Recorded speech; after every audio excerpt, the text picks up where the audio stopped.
નમસ્તે, મેં કહું છું નવરંગ સૈન અને સ્વાગત છે આપનું આમ ગુજરાતના અમેરિકા સ્પેશિયલ ન્યૂઝ બુલેટિનમાં.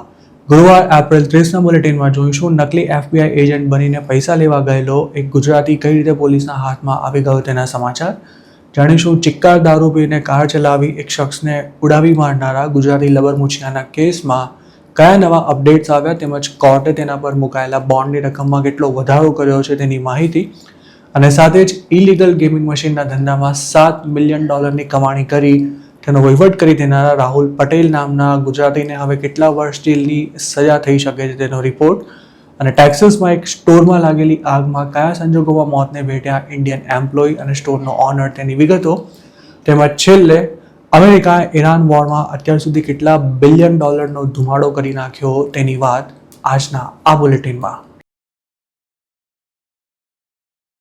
અમેરિકામાં એક ગુજરાતીને FBIના એજન્ટ બનીને પૈસા બનાવવાનું ભારે પડી ગયું છે. શિકાગોના પાર્થ પટેલ નામના એક શખ્સની આ મામલે ધરપકડ કરવામાં આવી છે.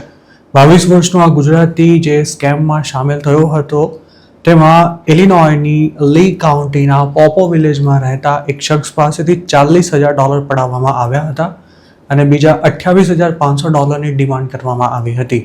લી કાઉન્ટી શરીફ ઓફિસ દ્વારા અપાયેલી માહિતી અનુસાર વિક્ટિમનું એપલ એકાઉન્ટ હેક થઈ ગયું છે તેવું કહીને સ્કેમર્સે તેમને ડરાવ્યા હતા. ત્યારબાદ કોઈએ FBIના એજન્ટ બની વિક્ટિમને એવું કહ્યું હતું કે તેમનું એકાઉન્ટ હેક કરનારાને પકડવા માટે $40,000ની જરૂર છે.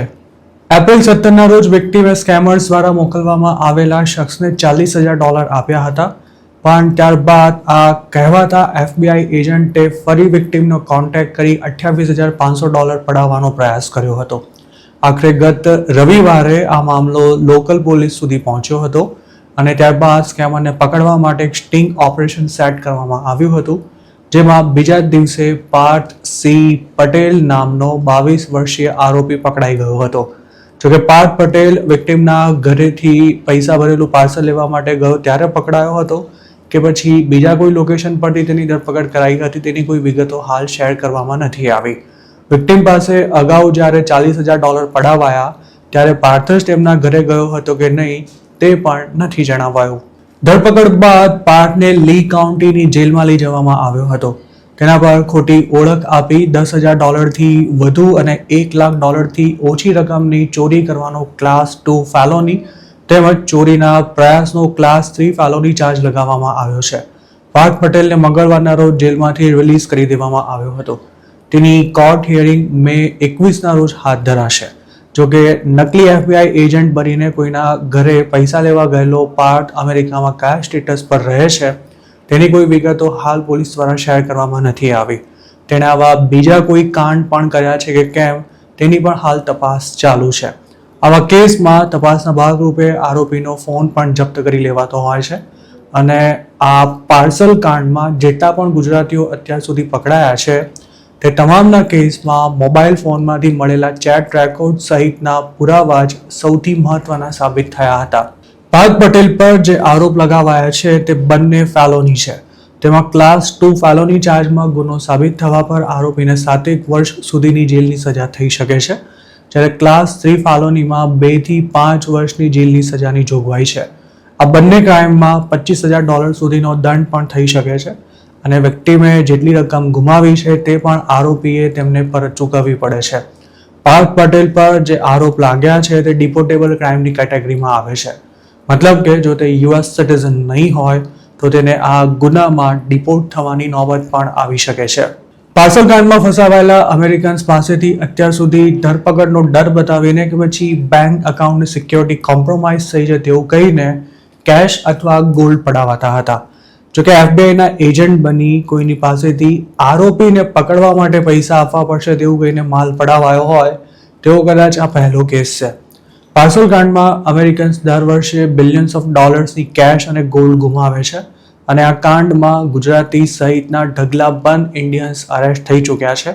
ઘણાને સજા થઈ છે તેમજ કેટલાયને ડિપોર્ટ પણ કરાયા છે. ઓહાયોમાં નશાની હાલતમાં ફૂલ સ્પીડમાં ટેસ્લા દોડાવી એક શખ્સને ઉડાવી મારનારા ગુજરાતી પ્રિન્સ પટેલે કયા સંજોગોમાં આ ગમખ્વાર અકસ્માતને અંજામ આપ્યો હતો અને ત્યારબાદ તેણે પોલીસ સાથે કયા પ્રકારનું વર્તન કર્યું હતું તેને લઈને કેટલાક ચોંકાવનારા ખુલાસા થયા છે. માત્ર 19 વર્ષની ઉંમર ધરાવતા પ્રિન્સ પટેલે એપ્રિલ 21ના રોજ યુનિયન ટાઉનશીપમાંથી પસાર થતા સ્ટેટ રૂટ 125 પર અકસ્માત કર્યો હતો. પ્રિન્સ 2024 ટેસ્લા મોડેલ Y ચલાવી રહ્યો હતો. તેની કાર સ્પીડ લિમિટથી 3 ગણી વધુ ઝડપથી દોડી રહી હતી અને તેના બ્લડમાં આલ્કોહોલની માત્રા પણ લીગલ લિમિટથી 3 ગણી વધુ હોવાનું કન્ફર્મ થયું હતું. પ્રિન્સને બુધવારના રોજ કોર્ટ સમક્ષ હાજર કરવામાં આવ્યો હતો, જ્યાં તેણે પોતાના પર લાગેલા આરોપોને સ્વીકારવાનો ઇનકાર કરી દીધો હતો. પ્રિન્સ પટેલ પર એગ્રેવેટેડ વેહિક્યુલર હોમિસાઇડ એટલે કે વાહનની ટક્કર મારીને કોઈનું મોત નિપજાવવા તેમજ દારૂ પીને ગાડી ચલાવવા સહિતના કુલ 5 ચાર્જીસ લગાવવામાં આવ્યા છે. આ અકસ્માતમાં પ્રિન્સને પણ સામાન્ય ઈજા પહોંચી હતી અને તેને ટ્રીટમેન્ટ માટે હોસ્પિટલ લઈ જવાયો. તે વખતે જ હાઈવે પેટ્રોલ તેની પૂછપરછ કરવા માટે હોસ્પિટલ પહોંચી હતી, પણ પોલીસના સવાલોના સીધા જવાબ આપવાને બદલે પ્રિન્સે જાણે ઓફિસર સાથે ઝઘડો કરતો હોય તેવો વ્યવહાર કર્યો હતો. પોલીસ તેની સાથે વાત કરવાનો પ્રયાસ કરી રહી હતી, ત્યારે પણ આરોપીએ ઓફિસર સામે અભદ્ર ચેનચાળા કરતા તેમને આંગળી બતાવી હતી. ક્લાર્મોન્ટ કાઉન્ટી આસિસ્ટન્ટ પ્રોસિક્યુટર કેરોલ ડ્રોવે પ્રિન્સની હરકતો અંગે કોર્ટમાં એવી રજૂઆત કરી હતી કે અકસ્માત થયો ત્યારે આરોપીને બોલવાના પણ હોશ નહોતા. તે નશાની હાલતમાં હતો તેમજ તેની આંખો પણ લાલચોળ થઈ ગઈ હતી. એપ્રિલ 21ના દિવસે પ્રિન્સની પૂછપરછ ન થઈ શકતા બીજા દિવસે હાઈવે પેટ્રોલના એજન્ટ્સ ફરી તેની સાથે વાત કરવા માટે પહોંચ્યા હતા, પણ ત્યારે પ્રિન્સે એવો દાવો કર્યો હતો કે આગલા દિવસે જે કંઈ થયું તે અંગે પોતાને કશું જ યાદ નથી. કોર્ટમાં એવી પણ રજૂઆત કરવામાં આવી હતી કે પ્રિન્સ પટેલના ભૂતકાળને જોતા તેને ક્યારે વાહન ચલાવવા આપવું જ નહોતું જોઈતું. પ્રિન્સ પટેલની આ જ પ્રકારની કરતૂતોને કારણે તેનું લાયસન્સ સસ્પેન્ડ થઈ ચૂક્યું હતું, તેમ છતાં પણ તે ડ્રાઈવ કરી રહ્યો હતો. અકસ્માત થયો તેના 1.5 મહિના પહેલા જ પ્રિન્સે દારૂ પીને કાર ચલાવી અકસ્માત કરવાના અન્ય એક કેસમાં દોષિત ઠેરવવામાં આવ્યો હતો. તેના બ્લડમાં આલ્કોહોલની માત્રા લીગલ લિમિટથી 3 ગણી વધુ હતી. મતલબ કે તે ચિક્કાર દારૂ પીને ટેસ્લા ચલાવી રહ્યો હતો. કોર્ટમાં એવું પણ જણાવાયું હતું કે આરોપી સેન્ટ્રલ ટર્ન લેનમાં 90 માઇલની સ્પીડ પર એ રીતે ડ્રાઈવ કરી રહ્યો હતો કે જાણે રસ્તો તેની જ માલિકીનો હોય. ક્લાર્મોન્ટ કાઉન્ટી શેરિફ ઓફિસના રેકોર્ડ્સ અનુસાર પ્રિન્સ પટેલને એપ્રિલ 22ના રોજ જેલ ભેગો કરવામાં આવ્યો હતો. તે વખતે તેના પર ટોટલ $5 લાખ બોન્ડ હતો, પણ બુધવારના રોજ તેને કોર્ટ સમક્ષ હાજર કરાયો ત્યારે તેના બોન્ડની રકમ વધારીને સીધી ડબલ એટલે કે $1 મિલિયન કરી દેવામાં આવી હતી. પ્રિન્સ પટેલના ગુનાહિત ભૂતકાળને ધ્યાનમાં રાખતા હવે તેનું જેલમાંથી છૂટવું આસાન નહીં હોય, એટલે જ કોર્ટે બોન્ડની રકમ પણ ડબલ કરી દીધી છે. આમ ગુજરાતને મળેલી માહિતી અનુસાર 19 વર્ષનો આ ગુજરાતી અમેરિકામાં જન્મ્યો છે, જ્યારે તેના પેરેન્ટ્સ ગુજરાતથી US મૂવ થયા હતા. પ્રિન્સ પટેલે 36 વર્ષના કેવિન ફલર નામના એક સર્વેયરને ટક્કર મારી હતી. પ્રિન્સની ટેસ્લા 90 માઇલ પ્રતિ કલાકની સ્પીડ પર દોડી રહી હતી અને તે વારંવાર લેન પણ ચેન્જ કરી રહ્યો હતો. તેણે કેવિનને ટક્કર મારી ત્યારે કેવિન ફૂટબોલની જેમ હવામાં ફંગોળાયો હતો અને રસ્તા પર પટકાતા જ તેનું પ્રાણપંખેરું ઉડી ગયું હતું. તપાસમાં એવું પણ સામે આવ્યું છે કે અકસ્માત થયો ત્યારે કેવિન મિડલ લેનમાં ઊભો પોતાનું કામ કરી રહ્યો હતો. તે વખતે રસ્તા પર કોન્સ પણ નહોતા મુકાયેલા અને કેવિને પોતે પણ રિફ્લેક્ટિવ ગિયર અથવા સેફટી ઇક્વિપમેન્ટ્સ નહોતા પહેર્યા. તો બીજી તરફ આ ઘટનાનો જે વિડીયો પોલીસને મળ્યો છે તેમાં જોઈ શકાય છે કે પ્રિન્સ રસ્તા પર દોડી રહેલી બીજી ગાડીઓ કરતાં ઘણો સ્પીડમાં જઈ રહ્યો હતો અને તેણે સંભવતઃ મિડલ ટર્નિંગ લેનનો પાસિંગ લેન તરીકે યુઝ કરતા તેના પર ઉભેલો સર્વેયર પ્રિન્સની ટેસ્લાની અડફેટે આવી ગયો હતો. અકસ્માત બાદ પ્રિન્સ જાતે ત્યાં ઊભો રહ્યો હતો કે પછી તેની ટેસ્લા અટકી ગઈ હતી તે હજુ સુધી કન્ફર્મ નથી કરાયું. અમેરિકામાં ગેમિંગ મશીનના ધંધામાં $76,96,085 કાળી કમાણી કરનારા એક ગુજરાતીને હવે મહત્તમ 20 વર્ષ સુધીની જેલની સજા થાય તેવી સંભાવના છે. આ કાળા ધંધામાં લાખો ડોલર છાપનારા રાહુલ પટેલ સહિતના કુલ 9 લોકોની મિઝોરીમાંથી ધરપકડ કરવામાં આવી હતી અને ગયા વર્ષે તેની સામે ચાર્જીસ ફ્રેમ કરાયા હતા, જેમાં રાહુલ પટેલે તાજેતરમાં જ પોતાનો ગુનો કબૂલ કરી લીધો છે. રાહુલ નવેમ્બર 2024માં અરેસ્ટ થયો હતો અને ત્યારથી જ કદાચ જેલમાં બંધ છે. જસ્ટિસ ડિપાર્ટમેન્ટના જણાવ્યા અનુસાર રાહુલ પટેલ ઇન્ડિયન સિટીઝન છે. તેની ધરપકડ થઈ ત્યારે એવી પણ વાત સામે આવી હતી કે તે યુએસમાં ઇલીગલી રહેતો હતો. નવાઈની વાત એ છે કે રાહુલ પટેલ સહિતના લોકોને આ ધંધો બંધ કરી દેવા માટે લોકલ પોલીસે 2 વાર વોર્નિંગ આપ્યા બાદ પણ તેમણે કામકાજ ચાલુ રાખતા આખરે તેમની સામે સખ્ત કાર્યવાહી કરવામાં આવી હતી અને હવે રાહુલ પટેલ સહિતના લોકોને વર્ષો સુધી જેલમાં રહેવું પડે તેવી સ્થિતિ છે. રાહુલ જે કાંડમાં સામેલ હતો તેમાં સાઉથ વેસ્ટ મિઝોરીમાં 6 અલગ અલગ જગ્યાએ ઇલીગલ ગેમિંગ આર્કેડ્સ ચલાવાતા હતા અને તેમાં લાખો ડોલરનો વહીવટ થતો હતો. 41 વર્ષના રાહુલે વાયર ફ્રોડ અને મની લોન્ડરિંગનું કાવતરું રચવાની સાથે ઇલીગલ ગેમ્બલિંગ બિઝનેસને ઓપરેટ કરવાની કોન્સ્પિરસીમાં સામેલ હોવાના ગુનાની કબૂલાત કરી છે. આ કેસમાં રાહુલ સિવાયના જે લોકોને આરોપી બનાવાયા હતા તેમાં મનીષ પટેલ, મિતુલ બારોટ, સુનિલ પટેલ, તુષાર પટેલ, અસગર અલી, હર્ષદ ચૌધરી, વિપુલ પટેલ અને અલી અસગરનો સમાવેશ થાય છે. 3 વર્ષના ગાળામાં આ તમામ આરોપીઓએ અમેરિકા ઉપરાંત ઇન્ડિયાના અલગ અલગ બેંક એકાઉન્ટ્સમાં પણ લાખો ડોલર્સના ટ્રાન્ઝેક્શન્સ કર્યા હતા. ફેડરલ જજ વિલી જે ઇબ્સ સમક્ષ રાહુલે પોતાના પર લાગેલા ચાર્જીસની કબૂલાત કરતા એવું પણ જણાવ્યું હતું કે તેણે અન્ય આરોપીઓ સાથે મળી $7.6 મિલિયન કમાણી કરી હતી અને અલગ અલગ ફાઇનાન્શિયલ ટ્રાન્ઝેક્શન્સ દ્વારા તેનું લોન્ડરિંગ કર્યું હતું. મે 14, 2025ના રોજ રાહુલ સહિતના કુલ 9 લોકોને આ કેસમાં આરોપી બનાવવામાં આવ્યા હતા. આ ગેંગ જે ઇલીગલ ગેમ્બલિંગ બિઝનેસીસ ચલાવતી હતી તે જુલાઈ 2022 થી મે 2025 સુધીના ગાળામાં ઓપરેટ કરવામાં આવ્યા હતા. કોન્સ્પિરસીના આરોપો સાથે તમામ 9 આરોપીઓ પર વાયર ફ્રોડનો પણ ચાર્જ લગાવાયો હતો અને 8 લોકો પર મની લોન્ડરિંગના ચાર્જ લાગ્યા હતા. રાહુલ પટેલ સહિતના લોકો internet amusement arcade games, skill game arcades અને એડલ્ટ આર્કેડ્સના નામે આ ધંધા ચલાવતા હતા. રોજબરોજના કામકાજ માટે તેમણે લોકલ લોકોને હાયર કરી રાખ્યા હતા જે ગેમ્બલિંગ ડિવાઇસ અને સ્લોટ મશીન્સનું કામકાજ જોતા હતા. રાહુલ પટેલે જે 3 ગુના કબૂલ કર્યા છે તેમાં તેને દરેક ગુનામાં 5 થી 20 વર્ષ સુધીની જેલની સજા થઈ શકે છે અને મની લોન્ડરિંગના ગુનામાં તેને કોઈ પેરોલ વિના જ 20 વર્ષની જેલની સજા ફટકારવામાં આવી શકે છે. જોકે તેને કેટલા વર્ષની જેલ કરવી તેનો અંતિમ નિર્ણય કોર્ટ દ્વારા લેવામાં આવશે. જોકે તેને સજા ક્યારે થવાની છે તેની કોઈ તારીખ હજુ સુધી જાહેર કરવામાં નથી આવી. રાહુલે ગુનો કબૂલ કરી લેતા હવે તેના ડિપોર્ટેશનનું કાઉન્ટડાઉન પણ શરૂ થઈ ચૂક્યું છે. આ કેસમાં તેની સાથે પકડાયેલા બીજા પણ કેટલાક લોકો અમેરિકામાં ઇલીગલી રહેતા હોવાનું જે તે સમયે જાણવા મળ્યું હતું અને હવે રાહુલ પછી અન્ય આરોપીઓ પણ ગુનાની કબૂલાત કરે તેવી સંભાવના છે. રાહુલે આ કેસની તપાસ દરમિયાન અન્ય આરોપીઓ સામે પોલીસને પુરાવા આપ્યા હોવાની પણ શક્યતા છે. આ ઉપરાંત જે જગ્યાએ આ લોકો ગેમિંગ મશીન્સ ચલાવતા હતા ત્યાંથી પણ રોજની આવકના હિસાબો અને પૈસાના ટ્રાન્ઝેક્શન્સ સહિતની વિગતો પોલીસને મળી આવી હતી, જેથી અન્ય આરોપીઓ માટે પણ નિર્દોષ છૂટવું ખૂબ જ મુશ્કેલ બની રહેવાનું છે. અમેરિકાના મોટાભાગના સ્ટેટ્સમાં ગેમિંગ મશીન્સ ઇલીગલ છે. જોર્જિયા જેવા જે સ્ટેટ્સમાં તે લીગલ છે ત્યાં પણ ઇનામની રકમની ચૂકવણી કેશમાં નથી કરી શકાતી. પણ કાયદાની 80 કે 83 કરી ઘણા ગુજરાતી બિઝનેસ ઓનર્સ આ ધંધો ચલાવતા હોય છે અને તેમાંથી સારી એવી કમાણી પણ કરતા હોય છે. છેલ્લા એકાદ વર્ષમાં ગેમિંગ મશીન્સ ચાલતા હોય તેવા ઘણા બિઝનેસીસ પર રેડ થઈ છે, જેમાં ઓનર્સની સાથે સાથે સ્ટોરમાં કામ કરતા એમ્પ્લોઈઝને પણ પોલીસ દ્વારા અરેસ્ટ કરાયા હતા. યુએસમાં બિઝનેસ કરતા ગુજરાતીઓનું માનીએ તો મોટાભાગના કેસમાં પોલીસ રેડ કરતા પહેલા કામકાજ બંધ કરી દેવાની વોર્નિંગ આપતી હોય છે, પણ તેમ છતાંય જો કોઈ ના સુધરે તો અંતે પછી રેડ કરવામાં આવે છે અને રેડ કરતા પહેલા અંડરકવર ઇન્વેસ્ટિગેશન શરૂ કરી તમામ પ્રકારના પુરાવા એકત્ર કરી લેવામાં આવતા હોય છે, જેથી આરોપીઓ બચી નથી શકતા. આમ તો ઇલીગલ ગેમિંગ મશીન્સ ચલાવવું કોઈ ખાસ ગુનો નથી, પણ જો આ કામકાજ મોટા પાયે થતું હોય, મતલબ કે ગેમિંગ આર્કેડ ચલાવતા હોય અને તેમાં મોટી રકમની હેરાફેરી પણ થતી હોય તેમજ તેનું લોન્ડરિંગ કરવામાં આવતું હોય તો મામલો ઘણો જ ગંભીર બની શકે છે અને તેમાં અરેસ્ટ થનારો જો સિટીઝન ન હોય તો તેને ડિપોર્ટ થવાની પણ નોબત ઊભી થઈ શકે છે. ટેક્સાસમાં ગત રવિવારના રોજ બનેલી એક ભયાનક ઘટનામાં સ્ટોરમાં કામ કરતા ઇન્ડિયન યુવક સાથે તેના ઓનરનું પણ મોત થઈ ગયું છે.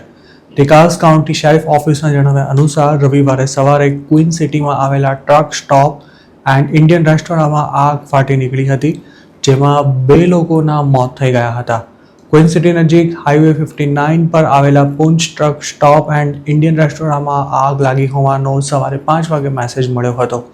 જોકે પોલીસ અને ફાયર બ્રિગેડ સ્પોટ પર પહોંચ્યા ત્યાં સુધીમાં બિલ્ડિંગનો 25% જેટલો હિસ્સો આગમાં બળીને ખાખ થઈ ચૂક્યો હતો.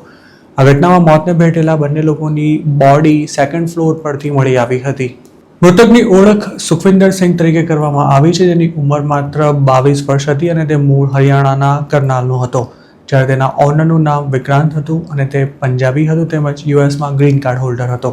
સુખવિન્દર 3 વર્ષ પહેલા ઇલીગલી અમેરિકા ગયો હતો, જેના માટે તેની ફેમિલીએ જમીન વેચીને 50 લાખ રૂપિયા એજન્ટને ચૂકવ્યા હતા.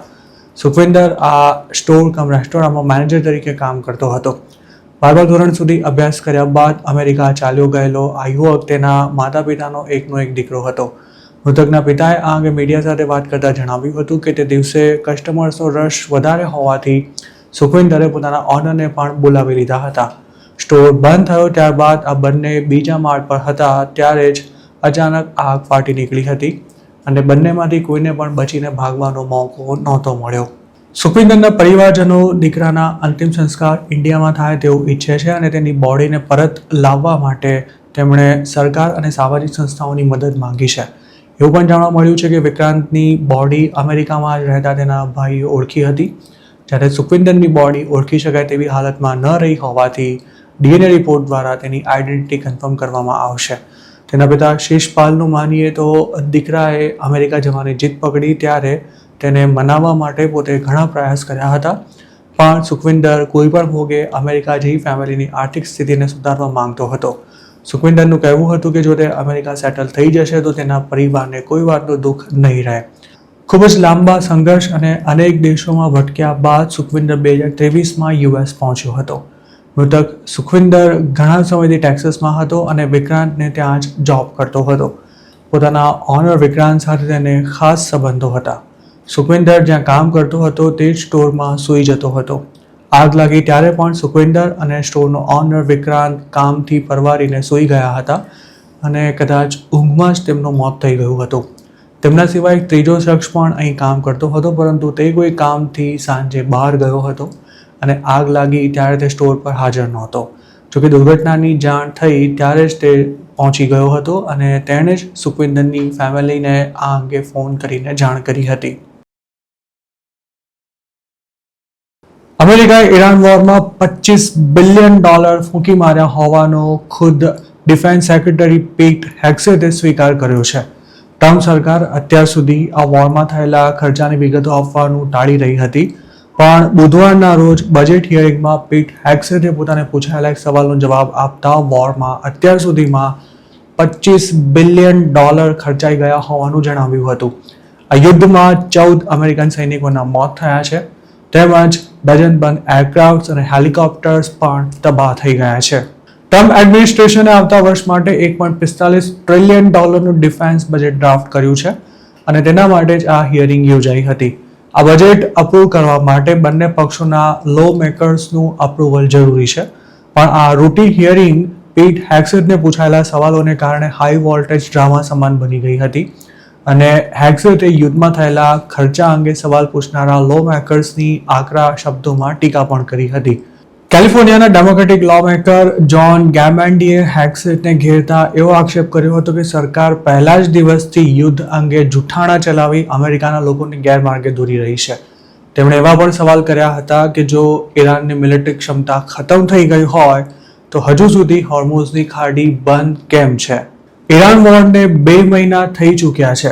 હાલ પૂરતી લડાઈ પર બંધ છે, પરંતુ અમેરિકાએ હોર્મુઝની નાકાબંધી ચાલુ રાખી હોવાથી આ ખાડીમાંથી હજુ પણ જહાજોનું આવન જાવન પૂર્વવત નથી થઈ શક્યું, જેના કારણે ક્રૂડના ભાવ સતત ઊંચા રહ્યા છે અને અમેરિકા સહિતના દેશોમાં ગેસોલિન તેમજ ડીઝલના ભાવ વધી રહ્યા છે. એક તરફ આ વોરમાં અમેરિકાને $25 બિલિયન જંગી ખર્ચો થઈ ગયો છે, તો બીજી તરફ યુદ્ધને કારણે ઈરાનને $1 ટ્રિલિયન જેટલું નુકસાન થયું હોવાની સંભાવના છે. વોર ક્યારે સમાપ્ત થશે અને હોર્મુઝમાં સ્થિતિ સામાન્ય થવામાં હજુ કેટલો સમય લાગશે તે કંઈ જ નક્કી ન હોવાથી ગ્લોબલ ઇકોનોમી પરથી સંકટ ઓછું નથી થઈ રહ્યું. આ યુદ્ધ ભલે અમેરિકા, ઈરાન અને ઇઝરાયલ વચ્ચે લડાઈ રહ્યું હોય, પણ હકીકત એ છે કે તેમાં સીધી અથવા આડકતરી રીતે બીજા પણ ડઝનબંધ દેશો પ્રભાવિત થઈ રહ્યા છે. સૌથી મોટો સવાલ એ થઈ રહ્યો છે કે આ વોરમાં $25 બિલિયન ધુમાડો કરી અમેરિકાએ આખરે શું હાંસલ કરી લીધું. આ સવાલ પીટ હેક્સેટની હિયરિંગ દરમિયાન પૂછવામાં આવ્યો હતો, જેનો તેમણે કોઈ સ્પષ્ટ જવાબ નહોતો આપ્યો. યુદ્ધમાં થયેલા ખર્ચા અંગે પેન્ટાગોનના કમ્પ્ટ્રોલરે જે હર્સેટે જણાવ્યું હતું કે વોરમાં હજારો બોમ્બ્સ અને મિસાઇલ્સનો ઉપયોગ થયો છે. આમ તો વોર શરૂ થયું તેના પહેલા 6 દિવસમાં જ અમેરિકાનો ખર્ચો $11 બિલિયન સુધી પહોંચી ગયો હતો. પણ શેમાં સૌથી વધુ ખર્ચો થયો છે અને કેટલું નુકસાન થયું છે તેની વિગતો આપવાનું પેન્ટાગોને ટાળ્યું છે. જનરલ કેનીએ પણ અત્યાર સુધીના યુદ્ધનું શું પરિણામ આવ્યું તેનો જવાબ આપતા એવું કહ્યું હતું કે ઈરાન હવે નબળું પડ્યું છે અને તેની લશ્કરી ક્ષમતાઓ પણ ખતમ થઈ ચૂકી છે. ટ્રમ્પે આ વોર 4 થી 5 વીકમાં જ પૂરું થઈ જશે તેવી વાત કરી હતી, પણ 2 મહિના બાદ પણ તેના કોઈ જ અણસાર નથી દેખાઈ રહ્યા. ડિફેન્સ સેક્રેટરી પીટ હેક્સેટને વોરના અંદાજિત ખર્ચ અને ટાઈમ ટેબલ અંગે પૂછવામાં આવ્યું ત્યારે તેમની પાસે કોઈ સીધો જવાબ નહોતો. આ હિયરિંગમાં ઈરાન વોરને કારણે અમેરિકાનો શસ્ત્ર ભંડાર ખૂટી રહ્યો હોવાના પણ આક્ષેપ કરવામાં આવ્યા હતા. મેસેચ્યુસેટ્સના એક સાંસદે એવો સવાલ પૂછી લીધો હતો કે શું અમેરિકા આ વોર જીતવાનું છે ખરું? ટ્રમ્પ અનેકવાર દાવા કરી ચૂક્યા છે કે ઈરાન હવે ખતમ થઈ ચૂક્યું છે. ઈરાન કોઈ રીતે પોતાનું ક્રૂડ બીજા દેશોને વેચી આવક પ્રાપ્ત ન કરી શકે તે માટે અમેરિકાએ ઈરાન આવતા જતા તમામ જહાજોને હોર્મુઝમાં રોકવાનું શરૂ કર્યું છે. તો ઈરાને પણ અન્ય જહાજોની અવરજવર પર રોક લગાવી રાખી છે. ટ્રમ્પે તાજેતરમાં જ એવું કહ્યું હતું કે ઈરાન પર બોમ્બ વરસાવવા કરતાં હોર્મુઝની નાકાબંધી ચાલુ રાખવાથી અમેરિકા વધુ પ્રેશર ઊભું કરી શકશે. જોકે નાકાબંધીને કારણે ઈરાનની આયાત પણ બંધ થઈ જતા દેશમાં જીવન જરૂરી ચીજ વસ્તુઓની તંગી ઊભી થવાના એંધાણ છે. ક્રૂડની નિકાસ બંધ થઈ જતા ઈરાનમાં હાલ એવી સ્થિતિ છે કે તેને ભંગાર હાલતમાં હોય તેવી સ્ટોરેજ ફેસિલિટીઝને પણ ફરી ખોલી તેમાં ક્રૂડ સ્ટોર કરવાની ફરજ પડી છે. વોલ સ્ટ્રીટ જર્નલના એક રિપોર્ટ અનુસાર ઈરાનમાં હવે ખાવા પીવાની ચીજ વસ્તુઓની કિંમત ખૂબ જ વધી રહી છે અને થોડાક દિવસોમાં તેની તંગી સર્જાવાના પણ એંધાણ છે. સરકારી ઓફિસોમાં બપોરે 1 વાગ્યા પછી લાઇટ, પંખા અને એસી સહિતના ઇક્વિપમેન્ટ્સ બંધ કરી દેવાનો આદેશ આપી દેવામાં આવ્યો છે. અમેરિકાનું માનવું છે કે આ સ્થિતિમાં ઈરાનની ઇકોનોમી ગણતરીના સપ્તાહ સુધી જ સર્વાઈવ થઈ શકશે અને પછી તેને અમેરિકા સામે ઘૂંટણીએ પડી જવાની ફરજ પડશે. જો ઈરાનને ક્રૂડનું પ્રોડક્શન બંધ કરવાની ફરજ પડી તો તેના ઓઇલના વેલ્સને ખૂબ જ મોટું નુકસાન થઈ શકે છે અને તેને સુધારવામાં વર્ષો નીકળી જશે. જોકે સવાલ એ છે કે અમેરિકાએ સુપ્રીમ લીડરની હત્યા કર્યા બાદ પણ જો ઈરાન સરેન્ડર ન થયું હોય તો હોર્મુઝની નાકાબંધી કરીને અમેરિકા તેને પોતાના શરણે લાવી શકશે ખરું? તો મિત્રો, આ હતા અમેરિકાના આજના મુખ્ય સમાચાર. આપને જો મારી રજૂઆત પસંદ આવી હોય તો આ વિડીયોને લાઇક અને શેર કરવાનું તેમજ આઈ એમ ગુજરાતની યુટ્યુબ ચેનલને સબસ્ક્રાઇબ કરવાનું ભૂલશો નહીં, કારણ કે આ ચેનલ પર આપને મળશે અમેરિકામાં રહેતા ગુજરાતીઓ માટેના તમામ મહત્વના સમાચાર અને તે પણ આપની પોતાની ભાષામાં.